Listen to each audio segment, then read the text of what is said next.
Welcome back to On the Money. I'm Rob Hertig, here with Ryan Wheelis.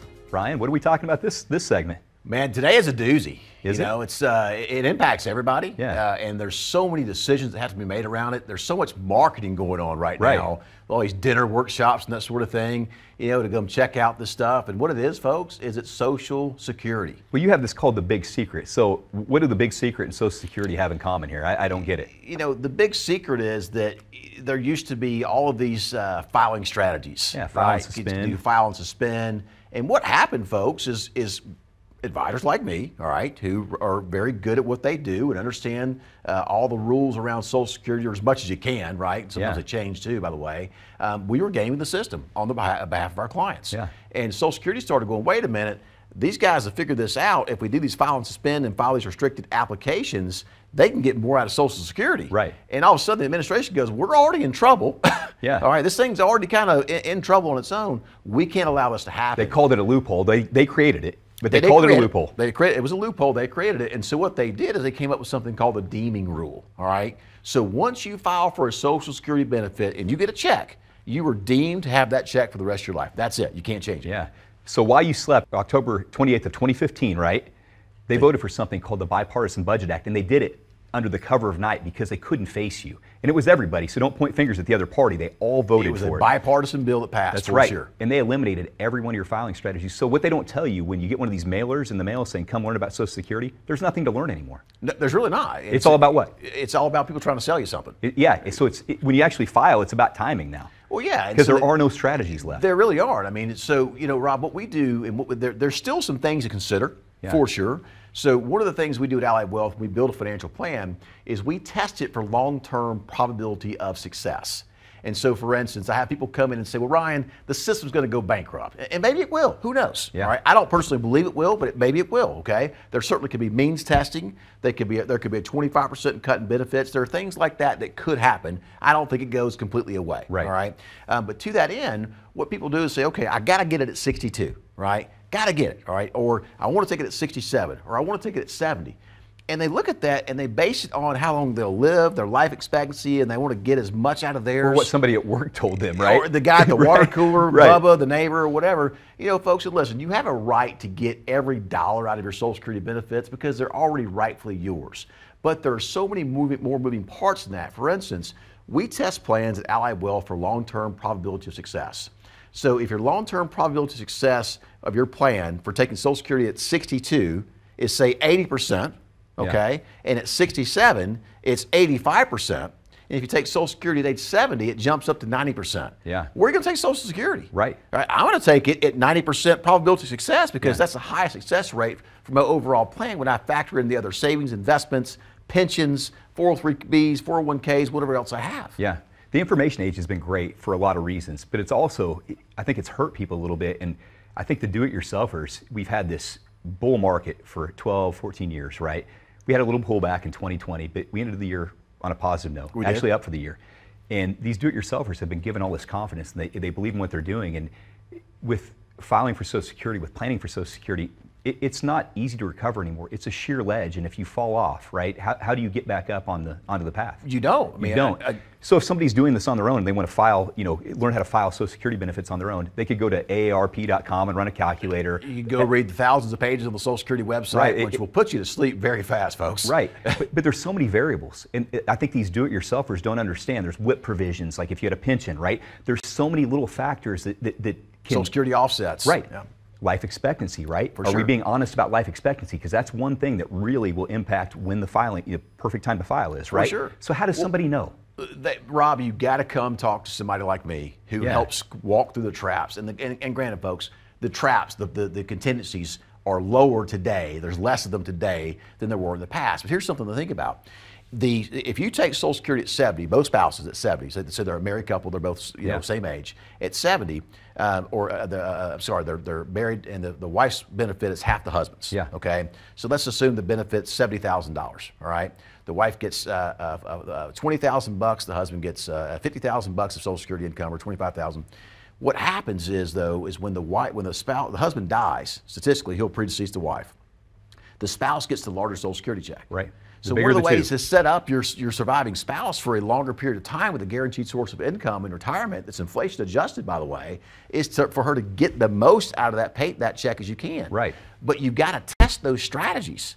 Right? You don't just go blindly say, I've got my spreadsheet and I test it and I'm going to live to 81 and a half years of age. If I don't get it now, my break even's 83. I don't know if I'm going to live that long. You know, and the other thing too, Rob, is so many people who run these calculations of their own. And they're the engineers, and engineers at home, I love you. I work with you all day long. I appreciate the business you guys send our way, and I'm happy to have more of you come to the firm because we love working with you. You guys are analytical, and we do well with you. But they don't factor in on these spreadsheets. They don't factor in taxes. Right. Right. There are taxes due. Their taxes due, and people Right. get up and get mad about it. Like, what's a double tax? Well, whether it is or isn't, folks, you still have to pay taxes. It's the reality. It's what you're dealing with today, right? Is. It's really interesting. You know, the Social Security filing strategies.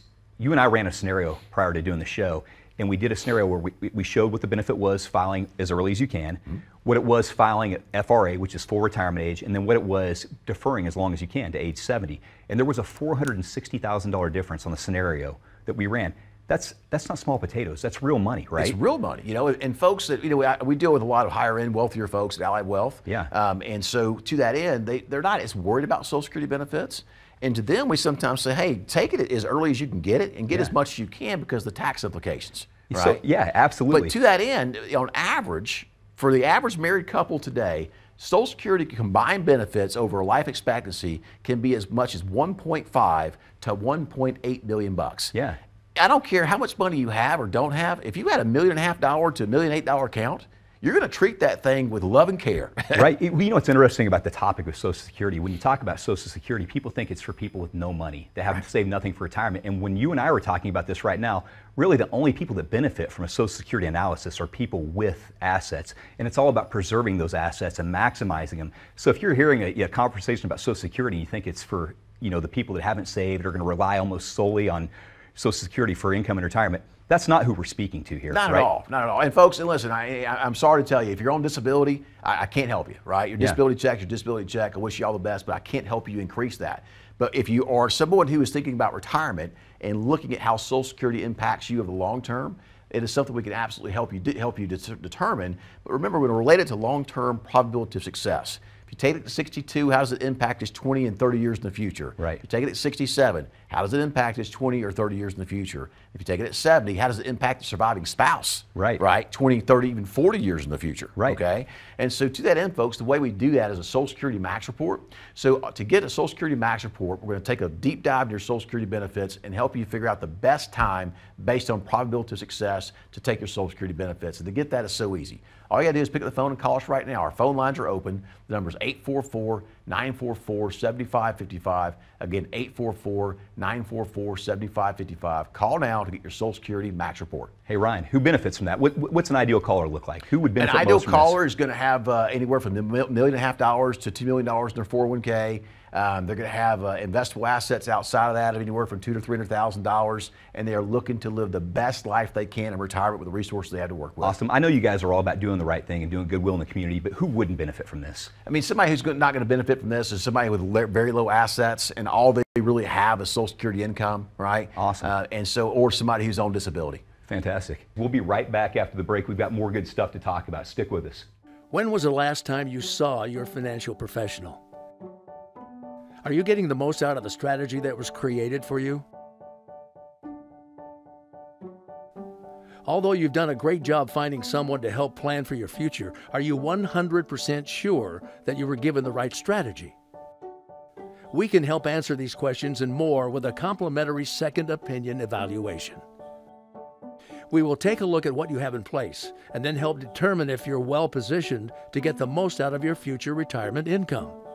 In the event that it is not, we can help by making suggestions and showing you how to get on the right path. You wouldn't get just one opinion when it comes to a major health decision, so why would you treat your most important financial decision with such disregard? Call today for your no-cost, no-obligation second opinion evaluation to see if you're getting the most out of your retirement income plan. Welcome back to On the Money. I'm Rob Hertig. joined here with my friend Ryan Wheelis. How you doing, Ryan? I'm awesome, man. Great to be here with you. So awesome to be doing these shows because, you know, folks are watching these shows and calling into the show and taking advantage of the offers we give and learning so much about how to better their situation and enjoy the best possible retirement they can with the resources they have to work with. I think people are scared right now. There's so much going on. I think they're scared. And, you know, I think, you know, you watch the news and you see what's going on. They say the economy's healthy. People know what's really going on. They see the cost at the pump. They see the volatility in the market. And I think people are a little bit scared. What's your sentiment on that? No question about it. I mean, you go to the gas station alone and fill up your car right now. And, you know, in Houston, the gas station pumps stop at $85. Do they really? Yeah, if you use a credit card, it stops at $85. And I'm like, well, my car needs $100 worth of gas. What do I do? You get there pretty quickly, too, right? For the $100. Fast. I mean, it doesn't take much at all. It's funny. So the last segment, you had a fun title. This one, you call it We're Making History. The last one, it seemed positive, but when we dug into it, it was a little bit scary. For sure. I assume this one's probably scary too. Well, yeah, I mean, because we are making new history. I mean, there's so many things that are happening today that haven't happened before. Yeah. And an example of that is look at inflation. We're you know, the inflation rate's over 8%. And folks, I got news for you. I think it's going to hit 9% here very soon. And we don't calculate inflation like we used to prior to mid-'80s, right? Food costs aren't important, right? I mean, nobody eats food in the U.S. But we don't need it. Yeah, they don't eat it, but I mean, everybody does, right? I mean, everybody's got food in their refrigerator. I mean, I'm getting hungry right now. I might want some lunch soon, you know? Yeah. So, I mean, it's one of those things where we all consume food, and a lot of the things that we all consume are backed out of these inflation numbers. So the reality is the actual inflation numbers you could be experiencing at your dinner table and at the gas pump are actually much higher. It's crazy. When we were looking at the inflation numbers, they all affect things that we want to do in retirement too, right? The travel, the hotels, the rental cars. I mean, it's a tax. Yeah. The reality is it's a tax. So the inflation thing's one thing to get over, one hurdle we have to contend with. But right now we're making history in a bad way, right? With the bond markets, it's the worst start since when? Since in the last 40 years. What, 1980, 1982, something? Even before that, I mean, because think about this. You know, we go back to 1978, and the IRS added the internal to the 401k plan to the Internal Revenue Code. All right, and what that did is it basically started allowing people to invest in the stock market via payroll deposits. And you had all these dollars chasing these few stocks. Yeah. We had a massive melt up in the markets, and the markets returned over 1,000% in that 20-year period. That is 3 times any 20-year period prior. 3 times. Wow. All right. And so to that end, what people don't understand is the bond market. And the bond market went up nearly the same rate during that same time period. But here's why people don't understand the bond market, Rob. If you go home tonight and watch the nightly news and you see the yield on the bond market is red or negative, guess what it means? It means the opposite of what you think. You think the bond market's down that day. When the reality is if the yield goes down, bond values go up. And tell people what happens to the bonds they're holding at that point. Well, if you're holding bonds at that point in time and the yield falls, the bond value increases, right? And so you actually have more value. Here's the way it works. If you've got a bond you paid $1,000 for, it yields 5%, all right, and you hold it for 10 years, well, you'll get your money back at the end of 10 years, and you'll get 5% per year every single year that you own it, all right?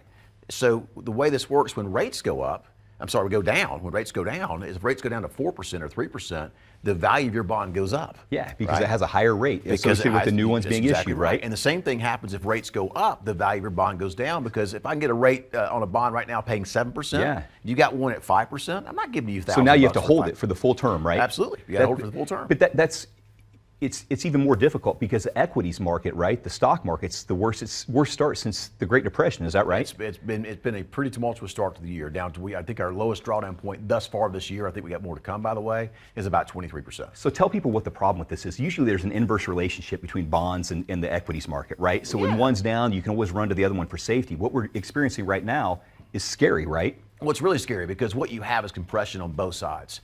So most people are out there in the portfolio that we call the balanced 60-40 portfolio, where you have 60% of your money in the stock market and 40% of your money in the bond market. And what's supposed to happen here, folks, is if the bond market is going down, it usually means the stock market is going up. So the losses you're taking in your bond portfolio are being cushioned by the gains in your stock portfolio. And every single month, you're supposed to rebalance the portfolio with a goal of getting about a 1% return per month. All right. Well, the challenge with that is what's happened this year, especially why people have lost so much money and lost so much confidence and are having a lot of fear in their minds and in their hearts, is the fact that these two asset classes have correlated this year. Nearly 100% correlation, which means the bond market's fallen and the stock market's falling, and you've seen your portfolios drop dramatically as a result. Here's what's interesting, Rob. A lot of these folks are paying a financial advisor.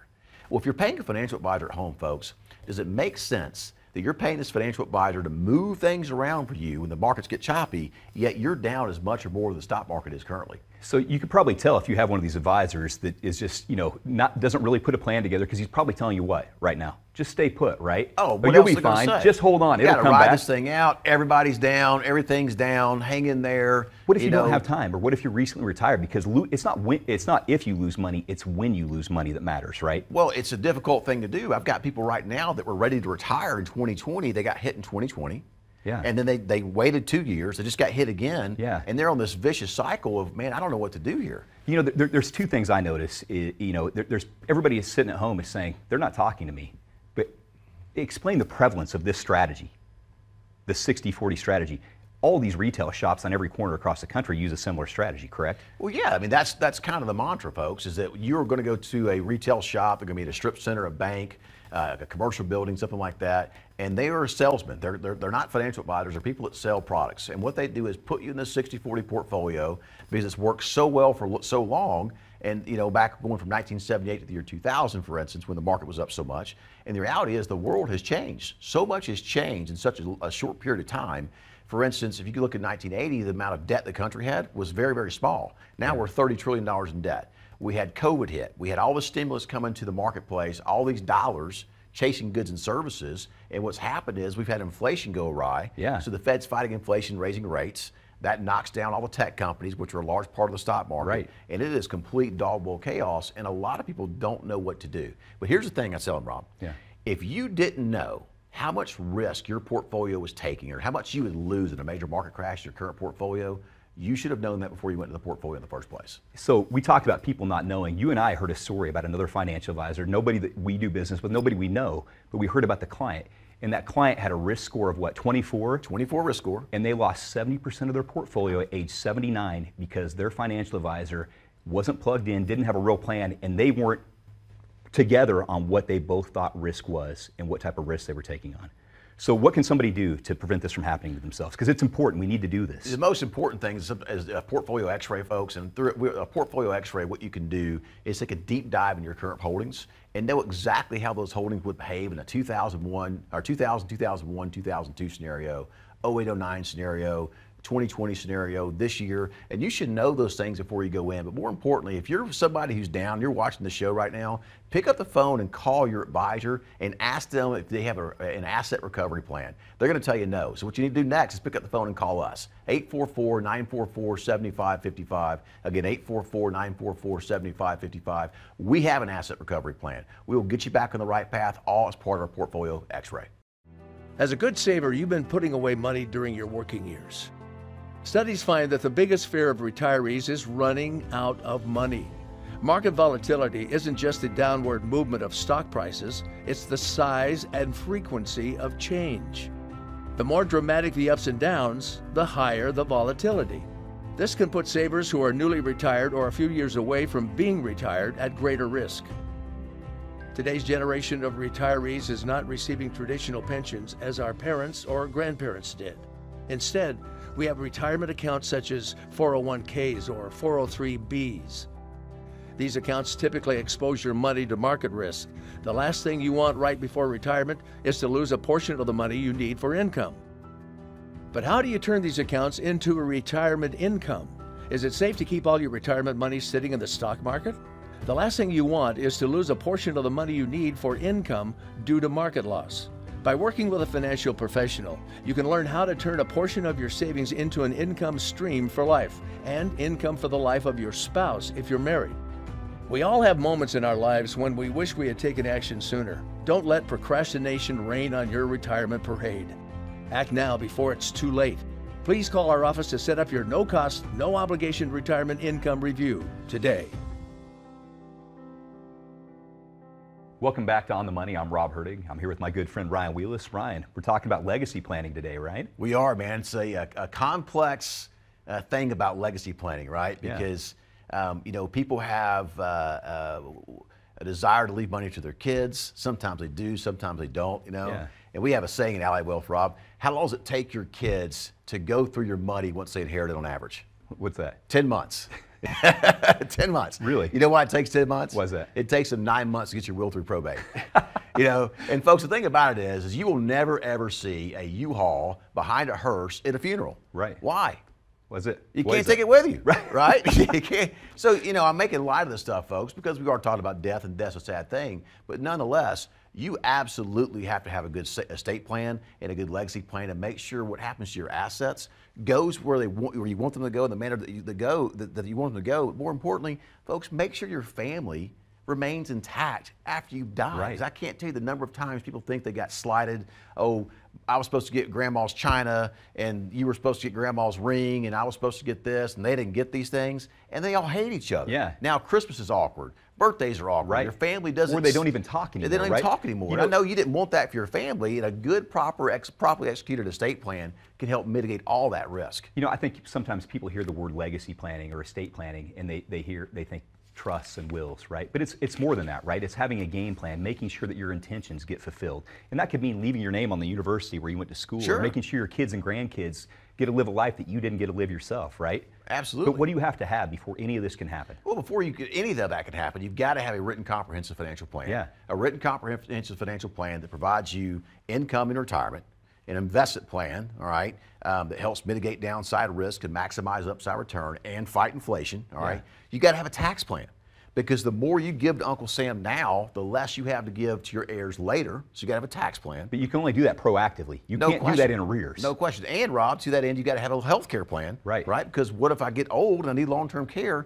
The last thing you want to do, folks, and this is a part of a legacy plan, by the way, that people overlook, don't be a burden to your children. Right. That can be a legacy plan. Right. I have a client, very good friend of mine, by the way. His name is Brian.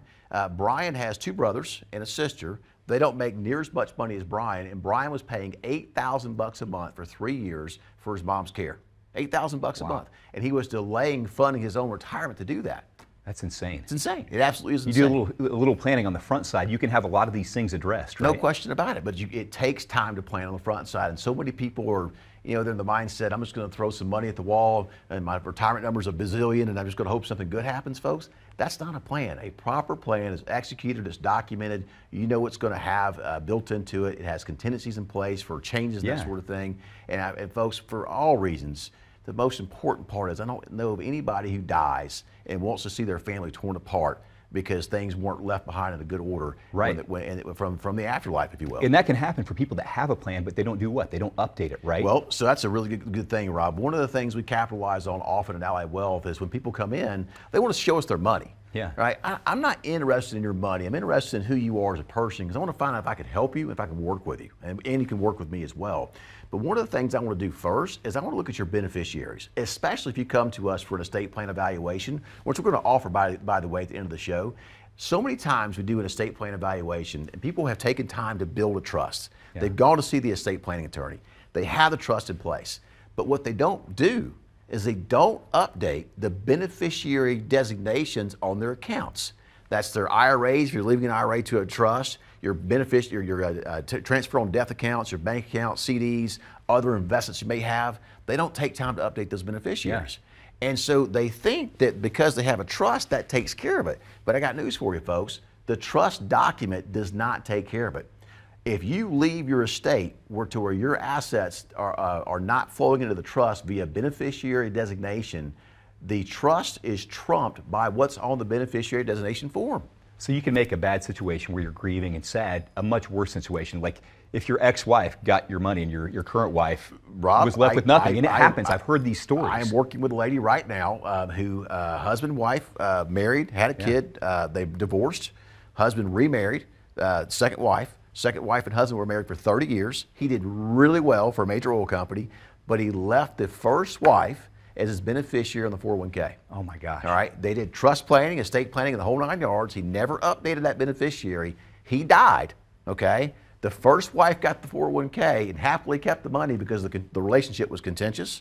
All right, now the good news is that the pension went to the second wife, so she's not entirely broke. But that's something I actually dealt with and experienced on my own. That could have been completely prevented, No 100% question on about the it. front side. No question about it. But you can't do it after. It's another thing. You can't do it after the You fact. can't do it after the fact. And so many people just overlook that so important part of the estate plan. You know, it's interesting. I think, you know, you look at life insurance, people don't like to talk about it. You look at estate planning, they don't like to talk about it. And I think it's because it involves them no longer being here. It does, right? you know, it does. And to that end, Rob, the other thing too is that, you know, tax laws have changed a lot, right? So we talk about how one of the most punitive things in the tax code is the fact that when a spouse dies, the surviving spouse can file a joint tax return for 1 more year. Yeah.